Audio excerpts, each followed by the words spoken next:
신약성경 데살로니가전서 1장 4절부터 8절입니다. 제가 여러분을 위해서 읽어드리겠습니다. 하나님의 사랑하심을 받은 형제들아, 너희를 택하심을 아노라. 이는 우리 복음이 너희에게 말로만 이른 것이 아니라 또한 능력과 성령과 큰 확신으로 된 것임이라. 우리가 너희 가운데서 너희를 위하여 어떤 사람이 된 것은 너희가 아는 바와 같으니라. 또 너희는 많은 환난 가운데서 성령의 기쁨으로 말씀을 받아 우리와 주를 본받은 자가 되었으니, 그러므로 너희가 마게도냐와 아가야에 있는 모든 믿는 자의 본이 되었느니라. 주의 말씀이 너희에게로부터 마게도냐와 아가야에만 들릴 뿐 아니라 하나님을 향하는 너희 믿음의 소문이 각처에 퍼졌으므로 우리는 아무 말도 할 것이 없노라. 아멘. 새신자들로 모인 교회와 다를 바가 없는 데살로니가 교회는 믿음의 행위, 사랑의 수고, 소망의 인내를 갖고 있었습니다. 그래서 이들이 데살로니가에 존재하고 있었던 여러 공동체들이 있었는데, 그 공동체들과는 완전히 다른 새로운 공동체라고 하는 것을 분명하게 보여주었습니다. 그것이 바로 교회입니다. 교회는 세상에 존재하고 있는 공동체와는 완전히 다른 공동체입니다. 데살로니가 교회는 비록 세워진 지 얼마 되지 않은 어린 교회였고, 구성원들도 새신자와 다를 바가 없는 사람들로 모인 교회였지만, 그 어느 교회보다도 훌륭하게 성장해 가고 있었습니다. 물론 데살로니가 교회라고 해서 문제점이 없는 것은 아니에요. 이 지상에 있는 교회 중에 완전한 교회는 없습니다. 그들도 문제를 가지고 있었고, 그래서 바울이 좀 더 정확하게 가르쳐 주어야 할 내용들이 있었기 때문에, 그래서 이 데살로니가 전서가 쓰여진 거예요. 그렇지만 이들은 오늘 본문에 나오는 것처럼 마게도냐와 아가야에 있는 모든 믿는 자들의 본이 되어질 정도로 그렇게 잘 성장하고 있는 교회였다는 겁니다. 이것이 어떻게 이렇게 가능할까요? 이것이 어떻게 가능하게 된 것일까요? 그건 복음이 이들에게 이르렀기 때문입니다. 복음이. 바울과 실라 그리고 디모데가 이 데살로니가에 가서 만난 사람들에게 복음을 전했죠. 그리고 복음이 전파가 된 거예요. 그리고 그들이 복음을 받았습니다. 그리고 그 복음의 영향력이 나타나기 시작한 거예요. 그것을 오늘 읽은 5절부터 8절에 보면 여러 가지 단계로 이루어지고 있다는 것을 볼 수가 있어요. 정리를 해보면 복음이 이르렀고, 말씀을 받았고, 우리와 주를 본받았고, 본받은 자가 되었고, 너희 믿음이 울려 퍼지게 되었고, 이런 차례들을 지나가고 있습니다. 그걸 하나하나씩 좀 보도록 할게요. 자, 우선 5절 말씀을 좀 읽어보죠. 우리 5절을 같이 한번 읽어보겠습니다. 이는 우리 복음이 너희에게 말로만 이른 것이 아니라 또한 능력과 성령과 큰 확신으로 된 것임이라. 우리가 너희 가운데서 너희를 위하여 어떤 사람이 된 것은 너희가 아는 바와 같으니라. 자, 여기 우리 복음이 너희에게 말로만 이른 것이 아니라 라고 하면서 그 이르렀다라고 하는 그 단어가 여기 쓰여져 있는데, 이게 수동태 형태로 쓰여져 있습니다. 바울이 데살로니가에 가서 복음을 전한 거죠. 그럼 바울이 이렇게 쓸 수도 있잖아요. 내가 데살로니가에 가서 여러분들에게 복음을 전했습니다. 그랬더니 여러분이 이렇게 됐습니다. 이렇게 자신이 한 일에 대해서 말할 수 있는데, 수동태로 썼다는 것은 자신도 그 복음을 전하는 일을 할 때에 그 복음을 전하는 그 일 뒤에 누가 계시다는 겁니까? 하나님이 계셔서 하나님이 그 일을 통해서 복음이 그들에게 이르게 되었다는 것을 강조하고 있는 거예요. 내가 했다, 내가 전했다, 그걸 강조하고 있는 게 아니라 하나님이 여러분들 속에서 그 일을 하셨습니다. 그걸 말하는데, 자, 근데 이 5절에도 보면 복음이 전파되는 과정이 특별히 4가지의 표현을 통해서 나타나고 있어요. 그래서 밑줄을 그어놨는데, 말, 능력, 성령, 큰 확신. 자, 이 4가지 요소가 등장을 하고 있어요. 우선 첫 번째는 말이에요. 말. 복음 전파는 말로 이루어집니다. 그래서 여기 너희에게 말로만 이른 것이 아니라라고 쓰여져 있어서 마치 처음 읽을 때는 말이 중요한 게 아니구나 그렇게 생각하기 쉽지만 사실 그걸 말하는 게 아니라 그만큼 말이 중요하다는 것을 말하고 있는 겁니다. 믿음은 어떻게 생기죠?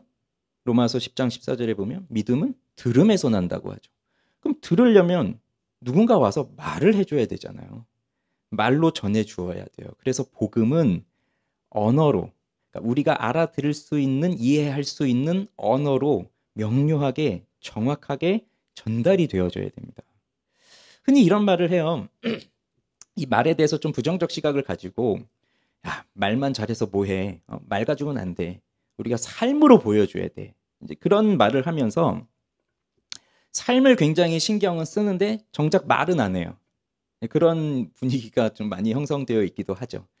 근데 그게 틀린 말은 아닙니다. 우리 말만 뻔지르르하게 잘한다고 해서 뭐 복음을 받아들이겠어요? 그 사람의 행동, 그 사람의 삶, 어제 우리 봤던 것처럼 믿음의 행위, 사랑의 수고, 소망의 인내 이런 것이 없는데 그냥 말만 잘한다고 해서 그 사람이 전하는 그 말을 그대로 받아들일까요? 물론 그 사람의 행동이 있어야 되죠. 삶의 행동이. 그러면서 그렇구나 하면서 받아들여야 되는데 이걸 또 너무 극대화시키면 마치 자신의 삶으로 다 하고 말은 안 하고. 근데 말을 하는 것이 왜 말을 안 하려고 하냐면 물론 말만 하는 사람들 때문에 그걸 경계하자는 의미도 있지만 또 그 속에 잘 들어가 보면 말하는 게 부담스럽거든요. 사람들한테 가서 나 예수 믿습니다라고 말하는 것이 부담스러워요. 그러니 감춰요.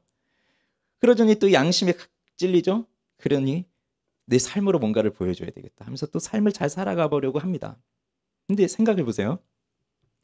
제가 고등학교 때 회심을 하고 고1 때 회심을 하고 정말 은혜를 많이 받았어요. 그러니까 학교를 가면 그때 우리 전사님이 그런 얘기도 했어요. 이제 토요일 날 중고등부 모임 끝났는데 갑자기 우리 애들한테 다 너희는 오늘부터 선교사야. 학교 가서 선교사로 살아.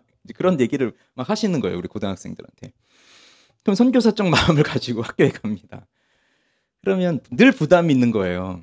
복음을 전해야 되는데 복음을 말해야 되는데 근데 저는 교회 다니는 걸 너무 티를 많이 내고 다녔어요. 그냥 뭐 그전에도 한번 말씀드린 적이 있는 것 같은데 성경책을 늘 교복 주머니 여기다 이렇게 여기 들어가는 조그만 성경책 있거든요. 그거 이렇게 넣고 다니면서 지하철에서 읽고 학교에서도 쉬는 시간에도 읽고 가끔 우리 야자 시간에 큐티도 하고 그다음 경건서 적고 늘 가지고 다니면서 읽고 뭐 그랬고 저희 학교는 동아리가 많았습니다. 근데 우리 기독교 서클이 있었어요. 찬양팀, 찬양하는 그 중창하는 서클이 있었어요. 사실 거기 들어갈 생각은 없었는데 어떻게 하든 거길 들어가게 됐는데 우리 모임은요. 뭐 방학 때 옛날에 찬양 집회 이런 거 많이 했잖아요. 그래서 방학 때마다 그런 찬양 집회 많이 했고 무슨 문학의 밤 이런 거 하면은 꼭 가가지고 찬조 추전 이렇게 중창하고 뭐 그랬는데 평일엔 뭘 했냐면 매일 기도회를 했어요. 우리 그 서클이라고 하니까 좀 이상하네. 동아리라고 할까요? 기도회를 했어요. 몇 시에 했냐면 저녁 8시 15분. 그땐 야자가 있었습니다. 그 야자하고 그 8시 15분부터 30분이 딱 15분 중간에 쉬는 시간이었는데 그 8시 15분 되면 학교 운동장으로 다 모였어요.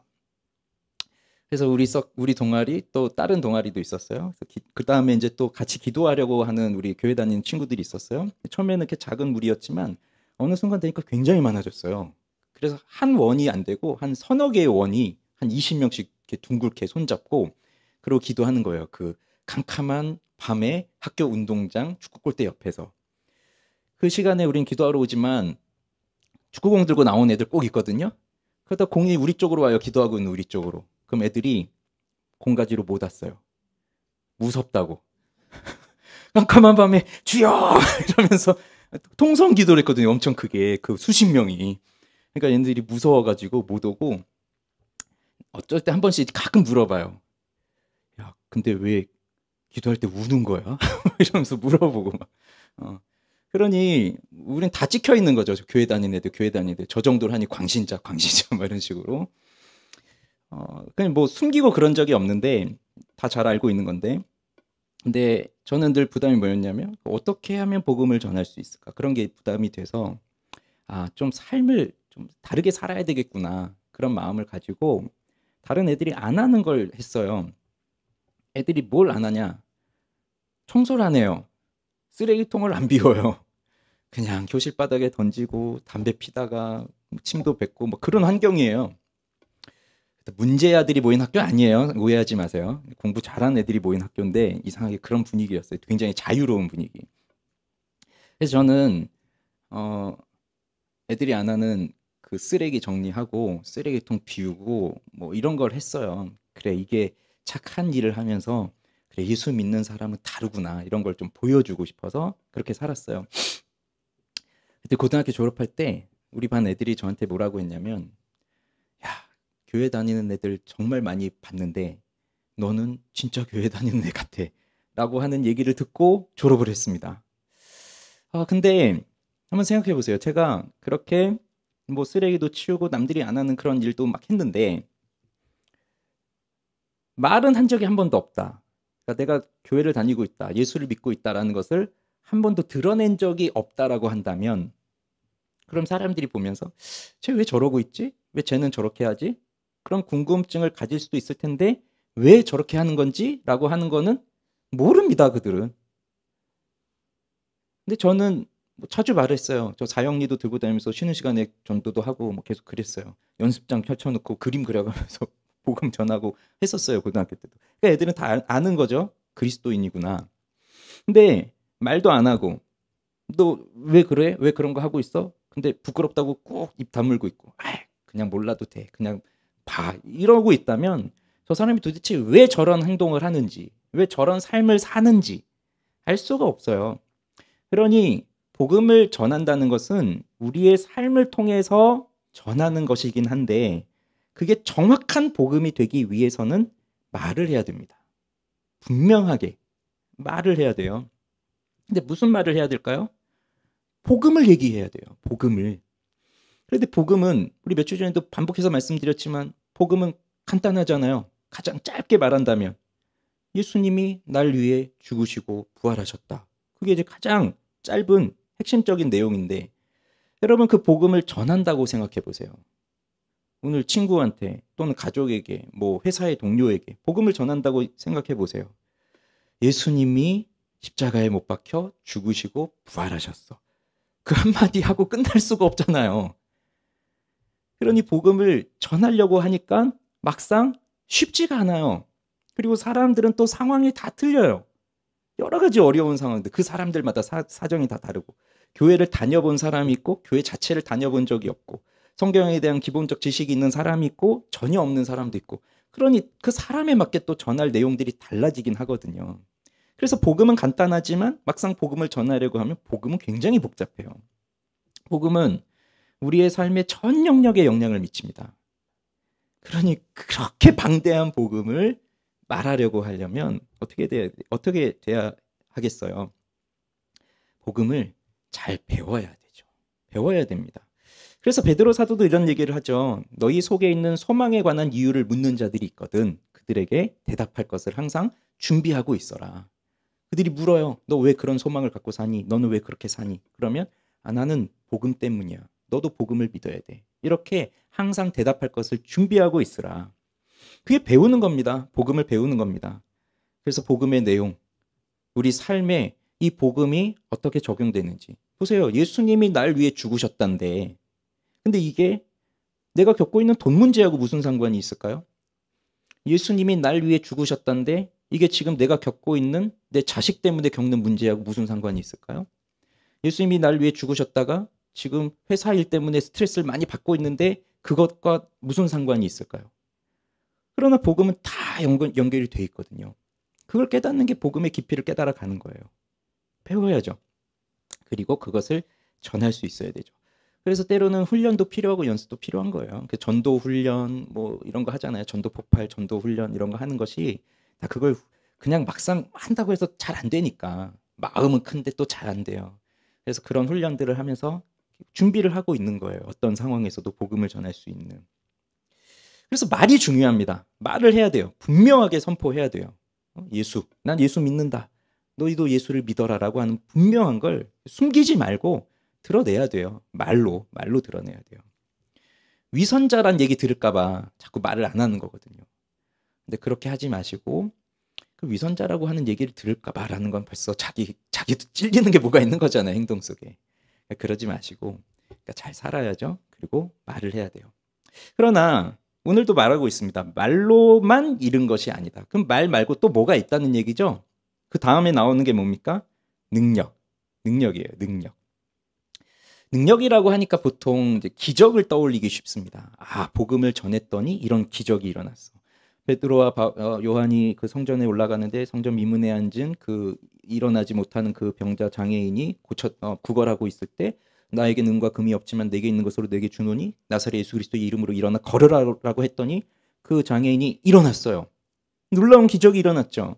자, 그러면 야, 이런 기적이 일어나야 전도가 되는구나. 이런 기적 정도는 일어나야 이런 능력 정도는 있어야 그래 말에도 좀 씨알이 먹히고 이런 능력 정도 있어야 사람들이 받아들이겠구나 이런 생각을 하기 쉬운데 사실 여기서 말하는 능력은 기적이 아닙니다. 기적을 말하는 게 아니에요. 보통 성경에서 기적의 능력을 말할 땐 복수 형태로 쓰는데 여긴 단수 형태로 나오고 있어요. 그러니 이건 능력을 그 기적을 말하는 게 아니라 성령께서 그 듣는 사람의 마음 속에서 그 전해지는 그 듣고 있는 그 말씀이 그 복음이 진리라고 하는 것을 깨닫는 그 능력, 그걸 말하는 거예요. 성령께서 그 듣는 사람의 마음 속에서 일하시는 능력. 그래서 들었는데 맞구나, 진리구나, 아멘 이렇게 깨달아지는 거. 어제도 잠깐 말씀드렸지만 복음은 마치 믿지 말라고 작정하고 써놓은 것처럼 믿을 수 없는 이야기들로 가득해요. 그러나 그게 믿어진다고요. 그게 능력이라는 거예요. 그런데 그래서 바울도요. 고린도전서 2장에 보면 내 말과 내 전도함이 설득력 있는 사람의 지혜로 된 것이 아니라 너희 믿음이 성령의 나타나심으로 된 것이니까 성령의 나타남과 능력으로 되어진 것이니까 너희 믿음이 하나님의 능력에 있다 이렇게 말하면서 말을 정말 조리 있게 논리적으로 신학교 교수처럼 아주 그냥 군더더기 없이 명확하게 이렇게 전한다고 해서 그 말의 지혜로 된 게 아니라 성령의 나타나심으로 그게 됐다는 얘기예요. 그래서 존 스토트는 이렇게 말해요. 하나님의 말씀은 성령의 검입니다. 말씀 없는 성령은 무기력하고 성령 없는 말씀은 무능력합니다. 말씀 없이 성령만 있어도 안 되고 성령은 있는데 말은 없다 그러면 안 되는 거죠. 같이. 그래서 뒤이어 나오는 게 성령이에요. 그 능력을 성령께서 행하시니까 그 다음에 나오는 게 확신입니다. 확신. 여기서 나오는 확신은 듣는 사람이 갖는 확신이 아니라 전하는 사람의 확신이에요. 전하는 사람이 갖고 있는 확신. 전할 때도 복음을 들었어요. 그리고 전도 훈련을 한다고 해보세요. 그래서 그 훈련 때문에 나가서 전도해요. 그러면 외워야 돼요. 외워가지고 합니다. 사형리를 외우든 전도 폭발 그 내용을 외우든 암기해서 그걸 나가는데 이럴 수도 있거든요. 지금 내가 외워서 나왔는데 나도 이게 무슨 말인지 모를 때가 있고 나도 이게 잘 믿어지지 않지만 그래도 교회에서 하라니까 나와서 하는 경우도 있어요.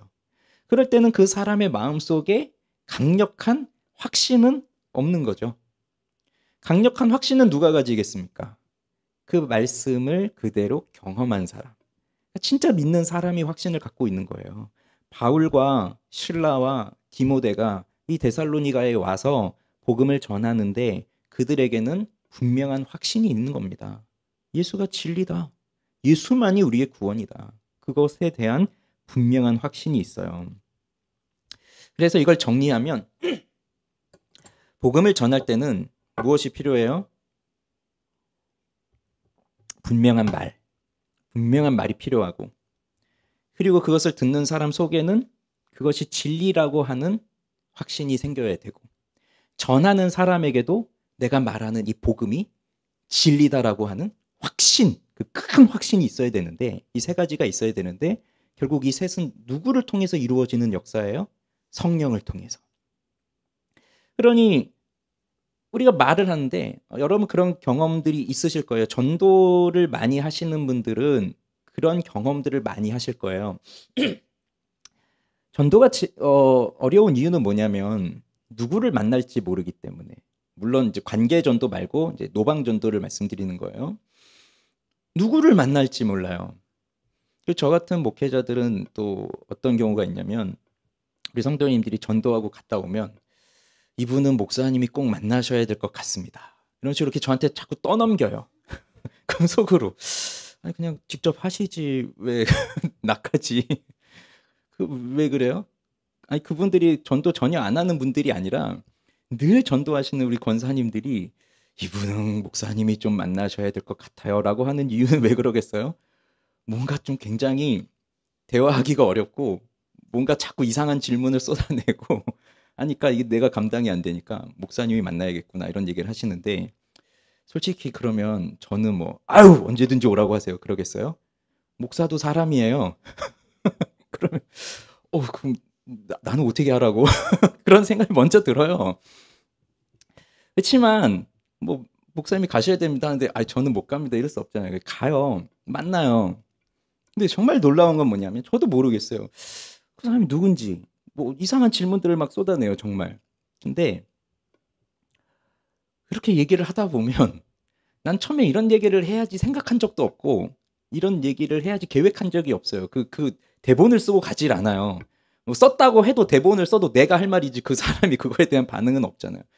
근데 정말 신기하게도 그가 하는 말에 대해서 바로바로 나도 생각할 수 없었던 얘기들이 나도 하게 되더라고요.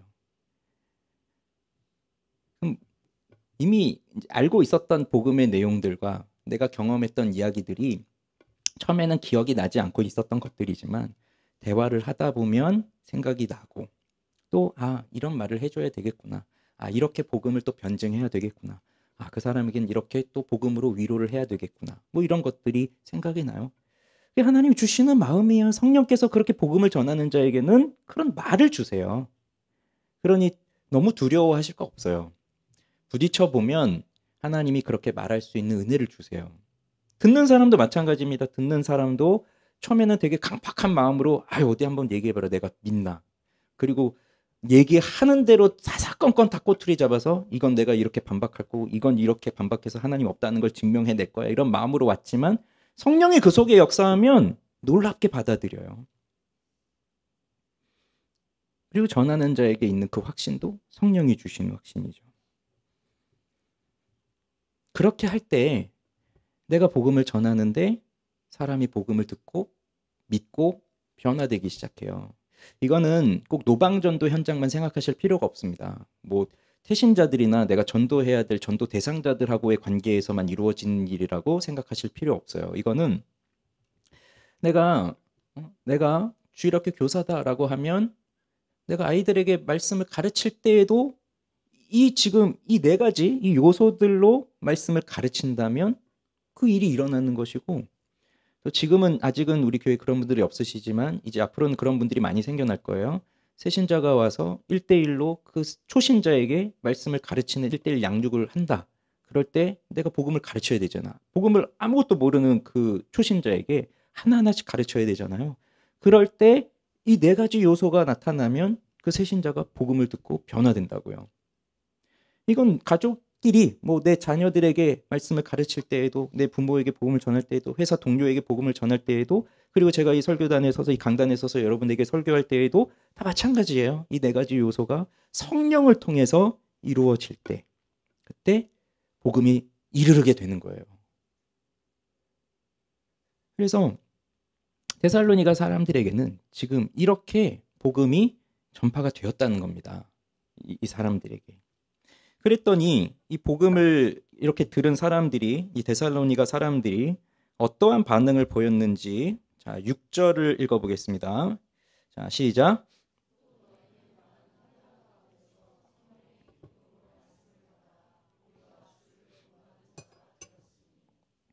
여기 이제 말씀을 받아라고 하는 말이 나오는데요. 여기 받았다는 말이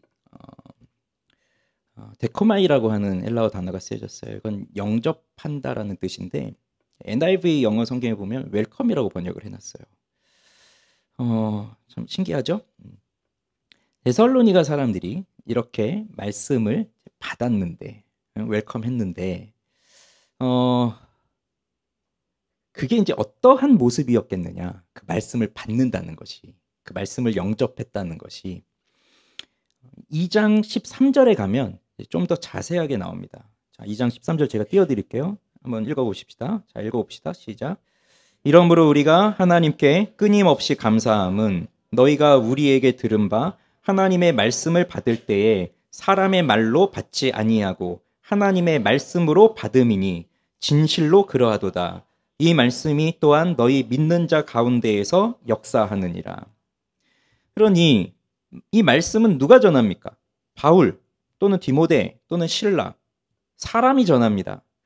그러니 사람이 전하는데 이들이 그 말씀을 들을 때 그 말을 사람의 말로 받지 않고 하나님의 말씀으로 받고 있다는 거예요. 이것이 데살로니가 사람들의 모습이었어요. 그리고 이것은 우리의 모습이어야 하는 겁니다. 우리가 하나님의 말씀 앞에 설 때에 하나님의 말씀을 이렇게 받아야 된다는 거예요.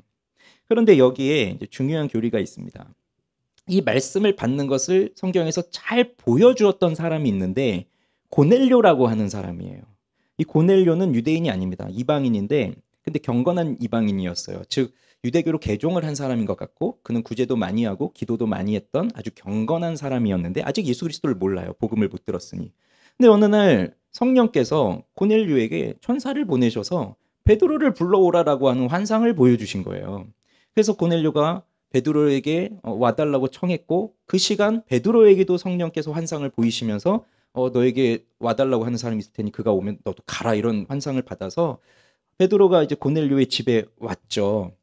그때 이 고넬료가 베드로 앞에서 무슨 얘기를 하냐면 이렇게 얘기를 합니다. 이제 우리는 주께서 당신에게 명하신 모든 것을 듣고자 하여 다 하나님 앞에 있나이다라고 이렇게 고백을 하는데 자 보세요. 여기서 주께서라고 하고 있습니다. 주께서라고 하고 있는데 이건 은혜를 주시는 분은 오로지 하나님이십니다. 그 고백이에요.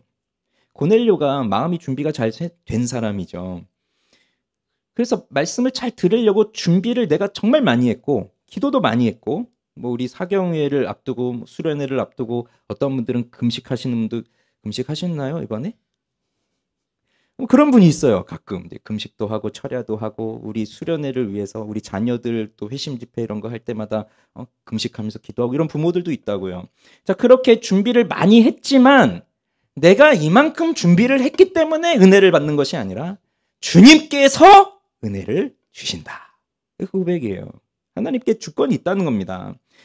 그리고 다음에 이어지는 말이 당신에게 명하신.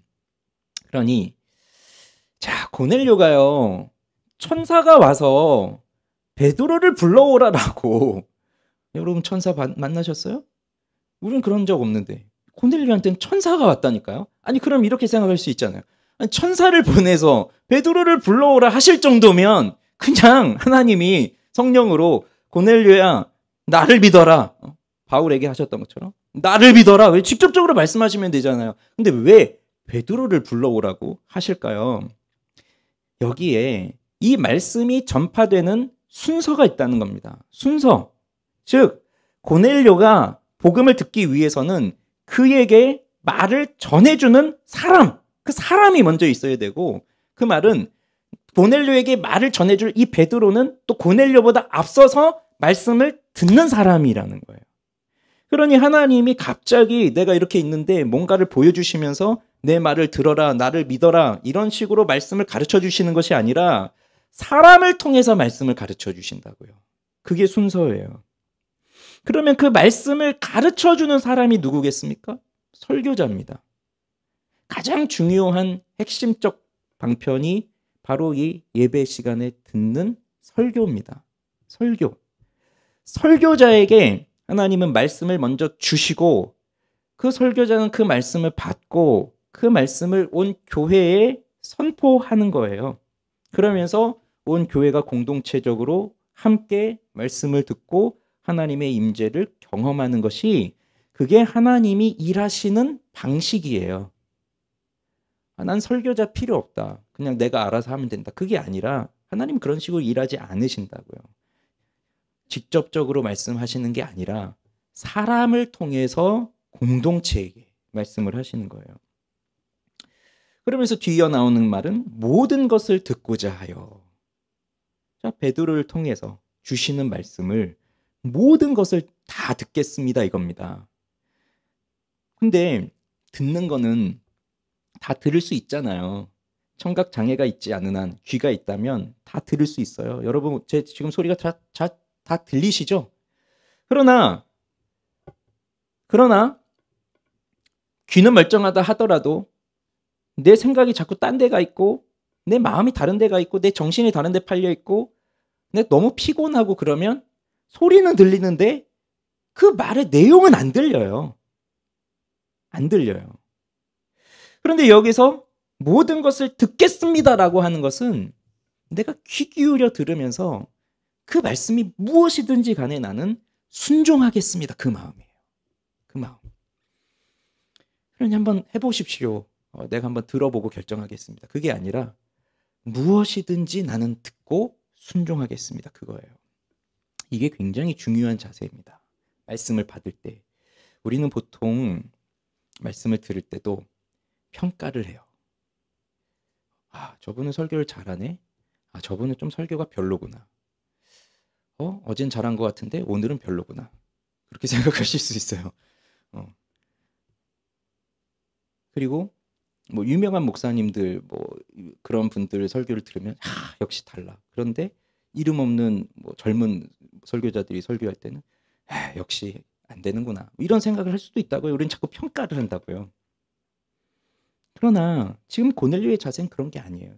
여기 베드로가 왔지만 베드로 대사도가 왔지만 베드로가 아니라 베드로의 종이 왔다고 하더라도 그가 말씀 전하는 자로 부름을 받고 왔다면 그는 똑같은 자세를 취했을 거예요.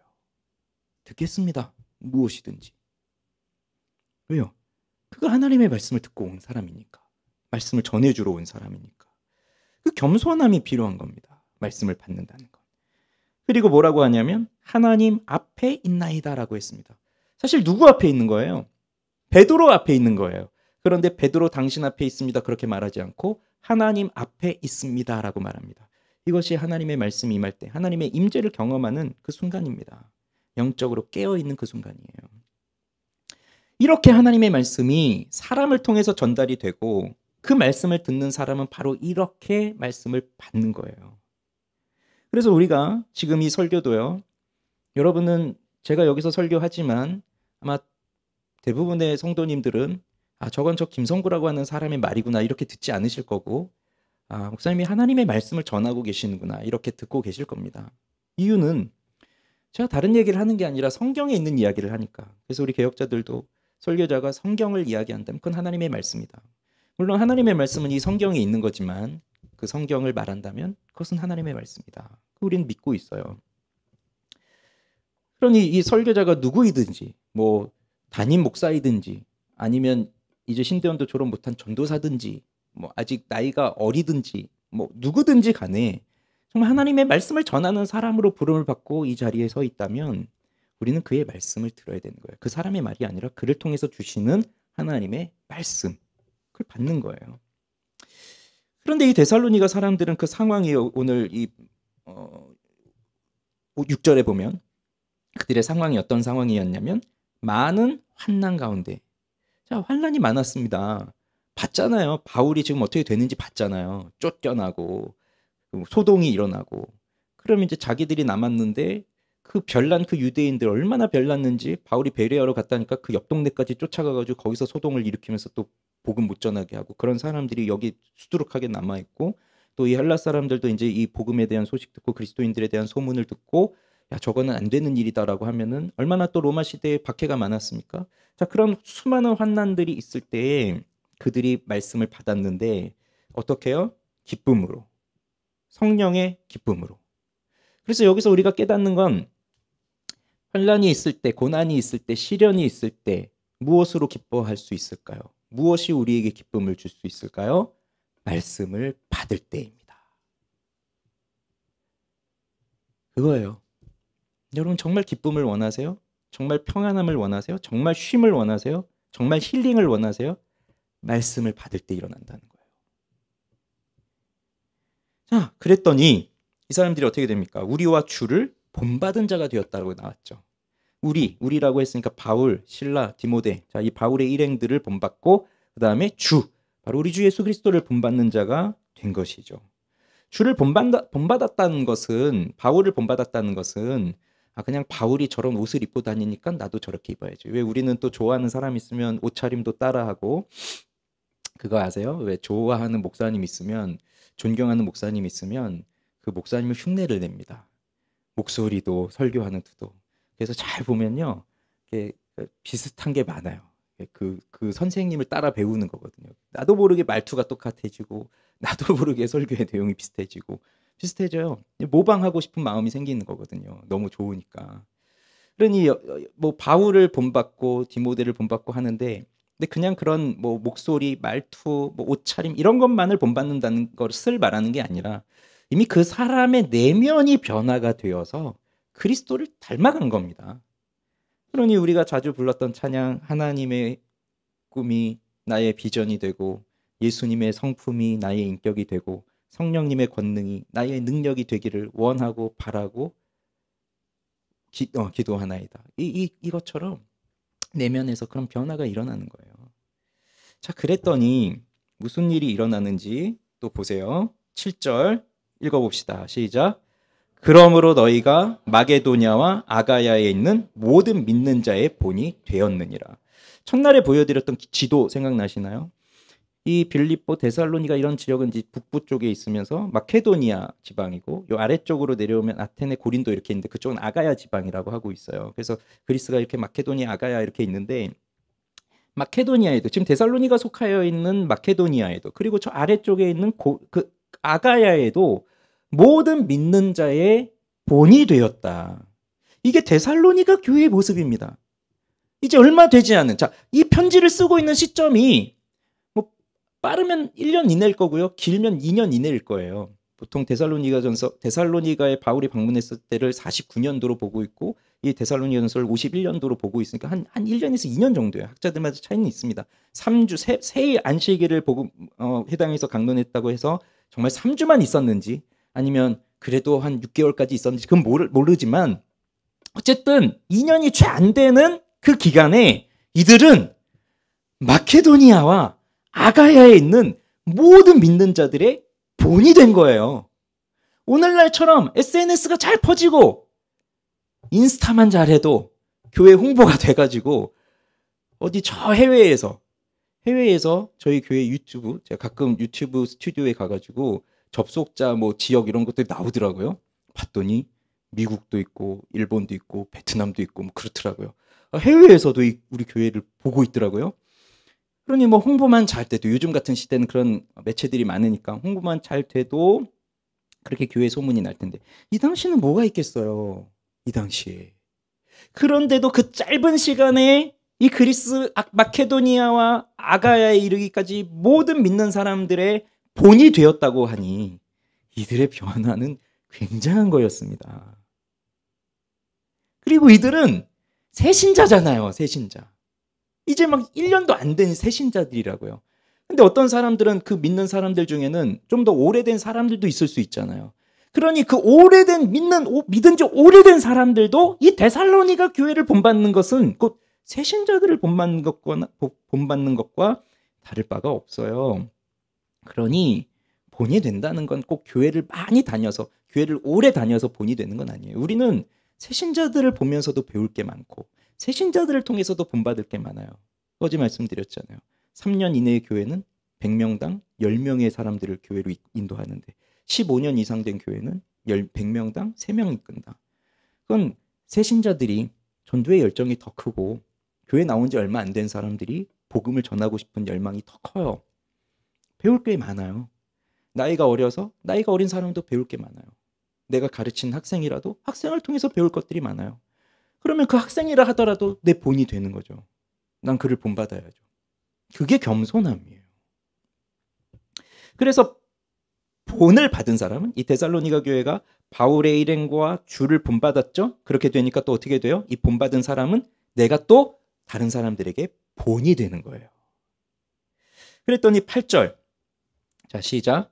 주의 말씀이 너희에게로부터 마게도냐와 아가야에만 들릴 뿐 아니라 하나님을 향하는 너희 믿음의 소문이 각처에 퍼졌으므로 우리는 아무 말도 할 것이 없노라. 바울이 뭐 할 말이 없어요. 이들의 믿음이 쫙 퍼져간 거예요. 여기 들릴 뿐 아니라 할 때 들렸다 이 말이 울려 퍼졌다는 말이에요. 이들의 믿음의 행위, 사랑의 수고, 인내의 소망이 울려 퍼져서 아까는 마게도냐 아가야라고 했지만 이젠 더 넓혀졌어요. 이들의 믿음이 이들이 갖고 있는 하나님을 향한 믿음이 모든 각처에 다 퍼졌다는 겁니다. 놀랍지 않습니까? 그들의 믿음이 퍼졌습니다. 그들의 말로, 그들의 삶으로 보여준 복음의 능력이 모든 각처에 다 퍼져서 믿는 사람들의 본이 된 것입니다. 이것이 그리스도인의 삶입니다. 그리고 이것이 새로운 공동체의 힘입니다. 데살로니가에 있는 어느 한 사람을 가리키는 것이 아니에요. 데살로니가에 있는 어느 김 집사님, 데살로니가에 있는 어느 박 집사님을 가리키는 것이 아니라 지금 여기는 데살로니가 교회를 가리키고 있는 거예요. 즉 공동체를 말하고 있는 것입니다. 어느 한 사람만 잘했다는 것이 아니에요. 그 공동체가, 그 교회가 지금 이렇게 믿음의 뭐예요? 믿음의 제가 자꾸 요즘 이 3일 동안 제가 자꾸 실수를 해서 어젠 제가 그랬다면서요. 오늘 나오셨는데 오늘 안 나오신 분 제가 왜 이렇게 웃으시지? 모르시는 분은 네, 어제 안 나오신 분으로 뭐 얘기하다가 제가 믿음의 행위, 믿음의 역사, 믿음의 행위, 사랑의 수고, 소망의 인내, 이것을 통해서 그리스도인의 삶이 이 데살로니가 교회라고 하는 그 공동체를 통해서 나타난 거예요. 그래서 그 교회는 또 본이 되는 겁니다. 본을 받았고 본이 되는 거예요. 이게 어떻게 또 가능한 것일까 생각을 해보니 자, 4절에 답이 있는 것 같아요. 4절 읽어봅니다. 하나님의 사랑하심을 받은 형제들아 너희를 택하심을 아노라. 지금 2절, 3절, 4절은 이렇게 계속 이어지고 있는 문장인데요. 제가 설교를 하면서 좀 순서를 바꾸긴 했지만 2절에서 바울은 우리는 항상 감사한다 하나님께 너희를 위해서 기도할 때마다 항상 감사한다라고 말하면서 그 감사의 이유를 2절, 3절, 4절에서 지금 3개를 말하거든요. 사실 근데 뭐 첫 번째, 두 번째는 사실 같아요. 기억이라고 하는 말을 2번 반복하고 있거든요.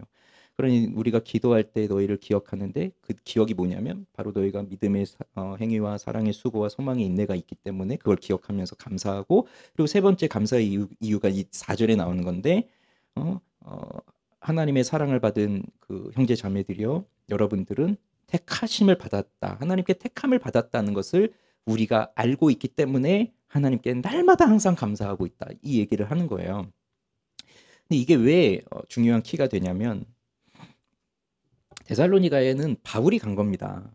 사실 바울은 데살로니가에 갈 계획은 없었어요. 2차 전도 여행을 시작할 때만 하더라도 아시아에서 전도를 하려고 했지 저 배 타고 유럽까지 가서 빌립보를 가든지 뭐 데살로니가 뭐 이런 데 갈 계획은 없었는데 성령께서 마케도니아 사람의 환상을 보여주시면서 와서 우리를 도우라라고 하는 그 환상을 보고 바로 배를 타고 갑니다. 그러면서 빌립보에 갔다가 거기서 또 감옥에 갇히고 뭐 이런 고난을 당하고 데살로니가에 왔는데 자신의 계획대로 간 건 아니잖아요. 그렇지만 거기서 받고 있는 빌립보에서 받았던 고난, 또 데살로니가에서 받았던 고난, 베네아에서 받았던 고난, 아테네에서 받았던 고난 뭐 이런 것들을 생각해 보면 얼마나 내가 너희를 위해서 얼마나 애를 썼는지 강조하고 싶을 것 아닙니까? 그러면 야, 내가 너희를 위해서 갔어. 내가 너희들에게 이렇게 복음을 전했어. 이렇게 말하겠지만 바울은 내가 갔기 때문에 여러분들이 복음을 받았습니다. 이렇게 생각하고 있지 않아요. 전혀 그렇게 생각하고 있지 않아요. 그럼 어떻게 생각하느냐? 하나님이 여러분들을 택하셨습니다. 바울이 데살로니가에 간 건 누구 때문입니까? 하나님이 그를 보내신 거예요. 그에겐 계획이 없었다니까요. 그런데 하나님이 그에게 거기로 보내신 거예요. 그러니 그가 거기서 만난 사람들은 하나님께서 만나게 하신 사람들이고요. 그럼 바울은 왜 거기를 갔을까요? 하나님은 바울을 왜 그들에게 보냈을까요? 하나님은 그들을 택하셨으니까. 택하셨으니까 하나님은 그들을 구원하셔야 되잖아요. 그럼 지금 앞에서 얘기했던 논리대로 본다면 그들에게 가서 누군가 말을 해줘야 될 거 아닙니까? 그 사람으로 간 거예요. 그리고 처음에는 모르죠. 택함을 받았는지 아닌지.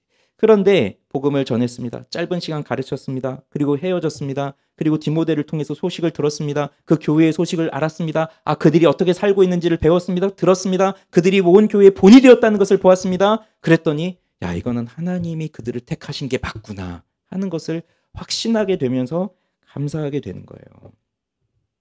여러분, 하나님이 나를 택하셨다. 여러분 믿으세요? 나를 택하셨어요. 내가, 잘 들으세요. 내가 하나님을 찾고 내가 복음을 찾은 게 아니라 복음이 나를 찾아온 겁니다. 그게 순서예요. 복음이 나를 찾아온 거예요. 하나님이 나를 택하셨기 때문에 복음으로 나를 찾아오셨어요. 그리고 그 복음은 어떻게 전해졌냐면 그 복음을 전하는 사람을 통해서. 그러니 여러분 지금까지 인생을 살면서 여러분들에게 복음을 전해준 사람, 하나님의 말씀을 가르쳐준 사람, 그냥 우연히 만난 게 아니라 하나님의 뜻하신 바에 의해서 여러분을 택하신 하나님께서 여러분을 구원의 자리로 인도하시기 위해 그 사람을 보내셔서 만나게 하신 거예요. 우리 빗소망 교회에 여러분들이 오셨다면 그것도 하나님이 인도하신 거예요. 그리고 나에게 말씀을 가르쳐준 사람은 본이 되는 거죠. 본. 그래서 우리에게 가장 소중한 선물이 있다면 본이 되는 믿음의 선배, 본이 되는 믿음의 동역자, 본이 되는 믿음의 가족, 본이 되는 믿음의 사역자, 본이 되는 믿음의 직장 동료, 본이 되는 믿음의 교회. 이걸 만나는 거예요.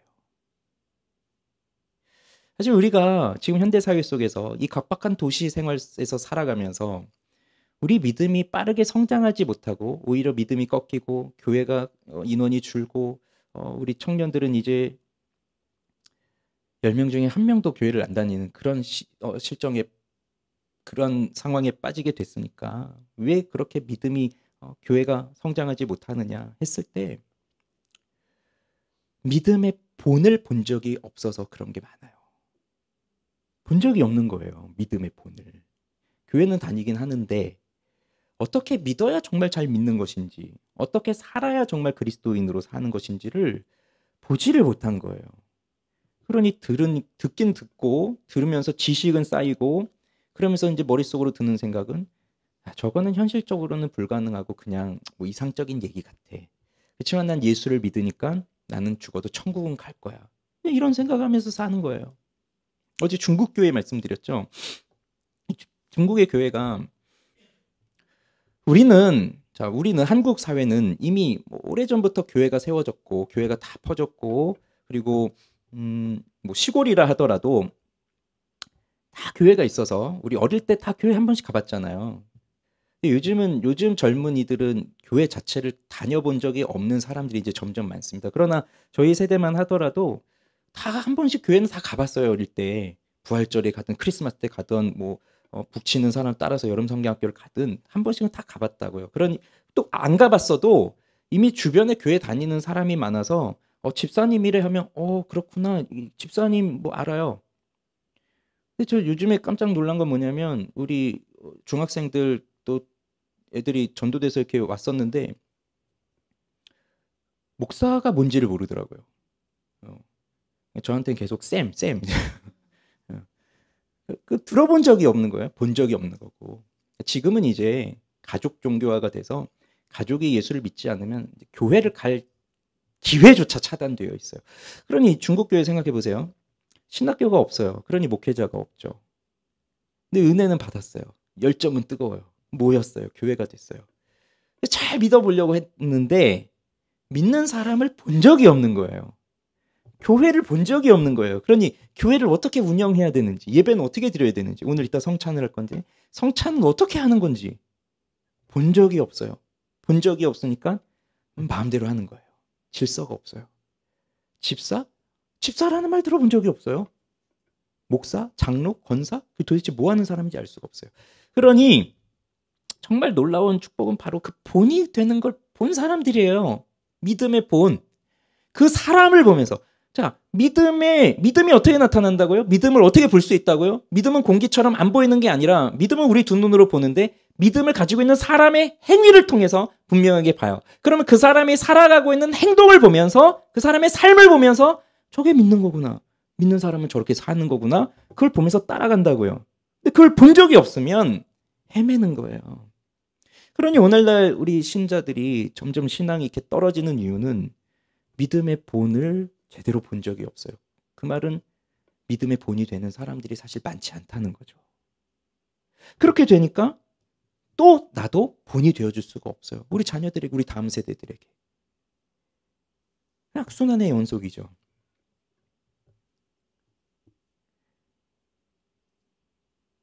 자, 생각해 보십시오. 내게 그래도 믿음의 본이 되는 사람이 있다. 생각해 보세요. 있다 한다면 축복받으신 겁니다. 너무 감사한 거예요. 그래도 나한테 보여준 사람이 있구나. 이렇게 살아야 된다는 걸. 아무리 생각해도 떠오르지 않는다. 아무리 생각해도 그래도 내가 제일 나은 것 같은데. 사실 그게 불행이긴 한데 그렇다고 낙심하실 이유는 없고요. 우리가 여기에 모인 이유도 여러분에게 누군가는 본이 되기 위해서, 그 본을 보여주기 위해서 이렇게 모이게 하신 거예요. 아니 뭐 공부를 하더라도 뭐 티처스라고 하는 그런 프로그램이 있더라고요.